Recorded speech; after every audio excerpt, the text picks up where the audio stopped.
Je choisis le patient. Ensuite, on va sur consultation programmée. J'utilise la téléconsultation parce que ça permet de préserver le confort du patient, éviter les déplacements supplémentaires, autant pour le patient que pour le médecin. Bonjour. Bonjour docteur. Vous êtes monsieur Delorme? Comment vous sentez-vous? J'ai des douleurs à l'estomac avec des remontées acides.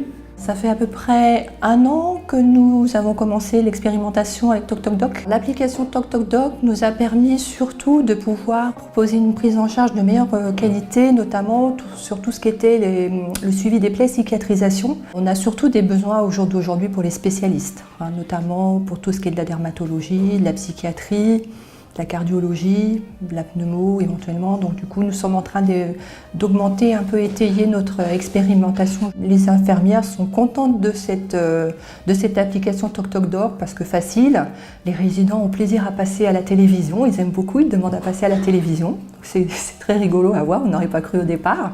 Et donc ils retrouvent aussi régulièrement le même médecin, donc le même interlocuteur. Donc en fait, si vous voulez, c'est quasiment l'avantage d'une consultation, même en visu. C'est aussi très apprécié de la part des familles de voir qu'on a ce souci d'éviter les déplacements pour des gens qui ont une mobilité très réduite. Non, j'ai pas constaté de changement particulier. Par contre, c'est vrai que depuis ce matin, il se plaint de douleurs à l'estomac. Lorsque nous déployons TocTocDoc dans les structures médico-sociales, nous déployons avant tout un service.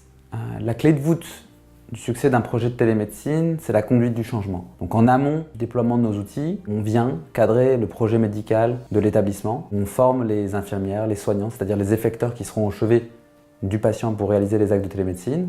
On forme les médecins requis, spécialistes, médecins traitants, médecins hospitaliers. Et on suit les indicateurs de performance. Le nombre d'hospitalisations évitées, la réduction de la perte de chance, le nombre de déplacements évités. À ce service vient se greffer un produit avec une expérience utilisateur optimisée, optimale, pour pouvoir avoir l'impact le plus performant dans les structures dans lesquelles on déploie. Impact médical nécessaire pour pouvoir assurer un meilleur accès aux soins.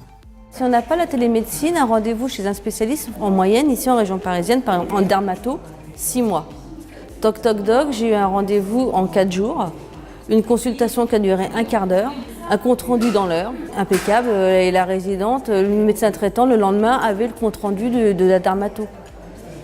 Donc gain de temps pour tout le monde, aussi bien pour la résidente que pour le médecin, que pour nous. Ça ne m'a pas troublé. On est dans sa chambre, avec le personnel qu'on connaît également. Pour moi, c'est rassurant. L'avantage, c'est déjà de ne pas attendre le retour après la consultation. Quelquefois, on part, on ne sait pas pour combien de temps.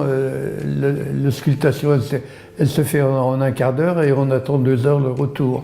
L'ordonnance va vous parvenir à l'EHPAD via le système. Merci. Au revoir, bonne journée. Au revoir, merci.